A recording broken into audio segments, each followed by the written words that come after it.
दोस्तों 65 वर्षों से चला आ रहा दुनिया का सबसे सफल माने जाने वाला जल समझौता सिंधु जल समझौते यानी कि इंडस वाटर ट्रीटी आज खतरे में आ गई है। जैसा कि आपको पता ही होगा कि 23 अप्रैल 2025 को भारत सरकार ने इंडस वाटर ट्रीटी सिंधु जल समझौते को निलंबित कर दिया गया है, सस्पेंड कर दिया गया है और इसी वजह से हालात थोड़े पेचीदा हो गए हैं। तो आज के इस वीडियो में हम समझने जा रहे हैं कि सिंधु जल समझौता क्या है और भारत ने इसे सस्पेंड क्यों किया है। दोस्तों भारत और पाकिस्तान के बंटवारे के बाद पाकिस्तान के सामने उसकी सबसे बड़ी मूलभूत प्रॉब्लम जो थी वो थी पानी की समस्या, क्योंकि पानी के लिए पाकिस्तान का सबसे बड़ा स्रोत रहा है सिंधु नदी, जो कि तिब्बत में मानसरोवर से पैदा होती है और वहीं से होती हुई भारत आती है और फिर पाकिस्तान उसके बाद अरब सागर में समावित हो जाती है। इसका अर्थ यह है कि सिंधु नदी और उसमें मिलने वाली सहायक नदियां पाकिस्तान के लिए बहुत जरूरी रिवर सिस्टम का काम करती है। मैं आपको बता दूं कि सिंधु रिवर सिस्टम में लगभग 6 नदियां हैं, जिसमें रावी, ब्यास, सतलुज, सिंधु, झेलम और चिनाब नदी शामिल हैं और इस रास्ते को देखते हुए आप समझ सकते हैं कि ज्यादातर पानी जो है सिंधु नदी और उसकी सहायक नदियों से बहकर ही पाकिस्तान पहुंचती है। ऐसे में जब बंटवारा हुआ था तो पाकिस्तान और इंडिया के अंदर बहुत से झगड़े होने लगे। ये जो पानी है किस तरह बांटा जाए और कितना किसको मिलेगा, कैसे मिलेगा, ये सारी चीजें होने लगी। लगभग 9 साल तक ये झगड़े चले और फिर फाइनली 9 साल बाद वर्ल्ड बैंक यानी विश्व बैंक बीच में आया और 1960 में भारत और पाकिस्तान के बीच एक समझौता कराया गया, जिसको हम सिंधु जल समझौता के नाम से जानते हैं। समझौते पर तत्कालीन प्रधानमंत्री जवाहरलाल नेहरू और पाकिस्तानी प्रधानमंत्री मोहम्मद अयूब खान ने कराची में 1960 में सिग्नेचर किए और फाइनली 1960 को ये समझौता प्रभावी हुआ। इसमें ध्यान देने वाली बात यह है कि इस समझौते के बाद भारत और पाकिस्तान में 1965 में एक जंग हुई, 1971 में एक जंग हुई, 1999 में भी जंग हुई और साथ ही कई बार तनावपूर्ण स्थितियां बनी। इसके बावजूद भी ये ट्रीटी या समझौता सरवाइव कर गया और 65 साल तक चलता रहा। तो अब समझ लेते हैं कि ये समझौता क्या है। समझौते में 6 नदियों को 2 भागों में भारत और पाकिस्तान में बांटा गया, जिसमें एक भाग था पूर्वी नदियों का यानी ईस्टर्न रिवर्स, जिसमें रावी, ब्यास और सतलुज आती है और इस तीनों पर भारत का अधिकार दे दिया गया। यानी कि इन तीनों नदियों पर भारत को अधिकार दे दिया कि भारत अपना इस्तेमाल अपने तरीके से कर सकता है, सिंचाई कर सकता है, बिजली पैदा कर सकता है और साथ ही मछली पालन कर सकता है और जो भी काम में इस्तेमाल में लेना चाहता है वो कर सकता है। वहीं जो दूसरा हिस्सा था वो था पश्चिमी नदियों का यानी कि वेस्टर्न रिवर्स, जिसमें सिंधु, झेलम और चिनाब नदी शामिल है। इन तीनों नदियों का ज्यादातर पानी जो था वो पाकिस्तान को दे दिया गया और भारत के जो अधिकार थे इन नदियों पे बहुत ज्यादा सीमित कर दिया गया। यानी भारत को कुछ ही चीजें करने की अनुमति मिली, जैसे कि भारत यहाँ थोड़ी बहुत सिंचाई कर सकता था, जल विद्युत पैदा कर सकता था या फिर नौकायन कर सकता था, लेकिन वो भी लिमिट के अंदर। ज्यादा पानी भारत इसके अंदर से निकाल नहीं सकता था। अगर आप इस समझौते की कोर को समझने की कोशिश करें तो ये है कि पाकिस्तान को इस बात का डर था कि भारत के जो राज्य हैं जहां से सिंधु नदी बहकर आ रही है वो राज्य थोड़े से ऊंचे जगह पे स्थित हैं और अगर भारत कभी भी चाहे तो इस पानी को रोक सकता है तो पानी की आपूर्ति रुक जाएगी। लगभग 61% पाकिस्तान की आबादी इस पानी पर डिपेंड करती है, तो ऐसे में पानी की किल्लत हो जाएगी। इस डर को रोकने के लिए ही भारत के जो अधिकार थे उसे सीमित कर दिया गया था।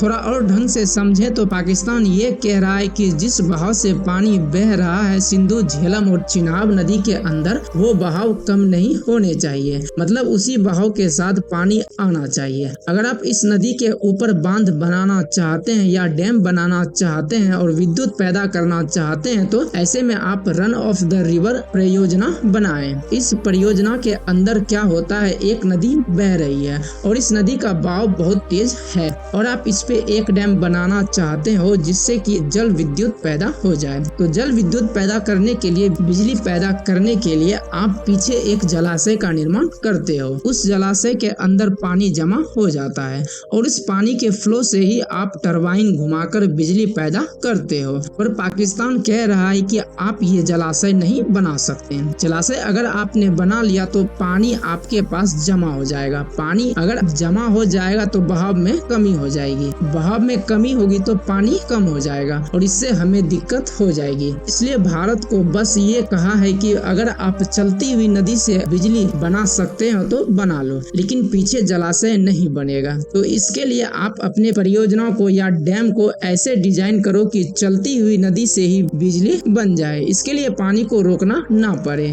बेसिकली भारत जो है इस नदी का पानी स्टोर नहीं कर सकता, फिर भी अगर आप थोड़ा पानी रोकना चाहते हैं तो उसकी भी एक लिमिट है। लगभग 3.6 मिलियन एकड़ फुट पानी को भारत रोक सकता है, इससे ज्यादा रोक नहीं सकता। और इस पानी से आप जम्मू कश्मीर और लद्दाख में लगभग 13.4 लाख एकड़ की सिंचाई कर सकते हो। मैं आपको बता दूं कि वर्तमान में लगभग 6.4 लाख एकड़ की सिंचाई को विकसित कर दिया गया है, लेकिन फिर भी ये पानी बहुत कम है।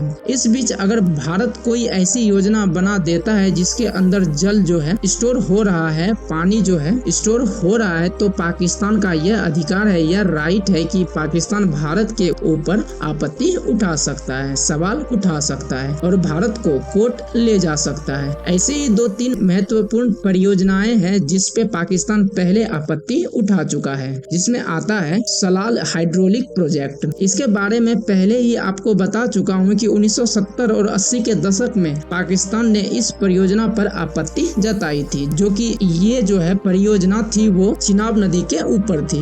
उनका कहना था कि अगर आप चिनाब नदी पे ये परियोजना बनाओगे तो चिनाब नदी का बहाव कम हो जाएगा। इस चक्कर में आपत्ति उठाई गई और शिकायत दर्ज की गई। हालांकि ये भारत ने डिजाइन में थोड़े से संशोधन किए और परियोजना 1987 में पूरी हो गई। इसी तरह आता है किशनगंगा हाइड्रोलिक प्रोजेक्ट।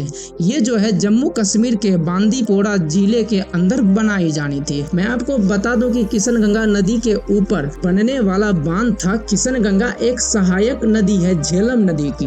पाकिस्तान का दावा ये था कि अगर आप किशनगंगा नदी पे ये डैम बनाते हो, परियोजना बनाते हो, तो इससे झेलम नदी का पानी कम हो जाएगा, जो कि पानी को आप यहाँ पे स्टोर कर लोगे, तो इस वजह से झेलम नदी का पानी कम हो जाएगा। तो यही कारण है कि बहाव कम हो जाएगा, तो आप यहाँ डैम नहीं बना सकते हो।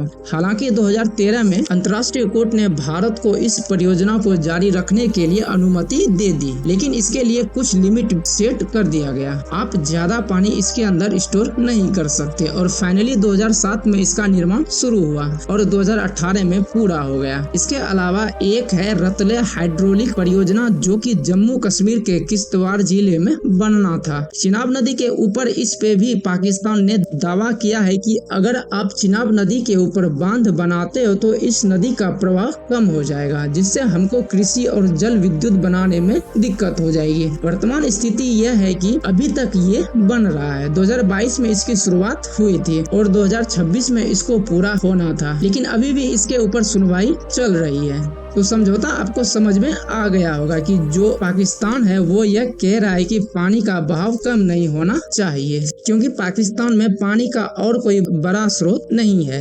मैं आपको बता दूं कि जब ये ट्रीटी बनाई गई थी, जब ये समझौता किया गया था, तो उस दौरान PIC का गठन किया गया, जिससे हम लोग सिंधु आयोग के नाम से जानते हैं। इस आयोग के अंदर साल में एक बार सब मिलते हैं। इनका काम यह है कि नदी का जो वर्तमान डेटा है, यानी पानी का जो स्तर है वो कितना है, इसके ऊपर बनने वाला प्रोजेक्ट कौन कौन से हैं, इन सब चीजों पर ध्यान दिया जाता है और सारा डेटा आपस में शेयर किया जाता है। स्पेशली भारत को करना होता है और फाइनली झगड़े जो होते हैं, इस झगड़े को सुलझाने का काम PIC का होता है। ये बात ज्यादा बड़ी ना हो और आपस में ही सॉल्यूशन निकल जाए, तो इसके लिए PIC काम करती है। मान लीजिए कोई बड़ा झगड़ा हो जाए और फिर क्या होगा, तो इसके लिए कुछ स्टेप हैं। सबसे पहले ये दोनों देश के सरकार आपस में मिलकर हल निकालेंगे। दूसरा यह है कि अंतर्राष्ट्रीय विशेषज्ञ को बुलाकर आपस में बात करेंगे और आखिरी जो स्टेप है वो है कोर्ट, जो नीदरलैंड में मौजूद है। तो फाइनली इन सारे दिक्कतों और परेशानियों का समझौता नीदरलैंड के कोर्ट में ही होगा।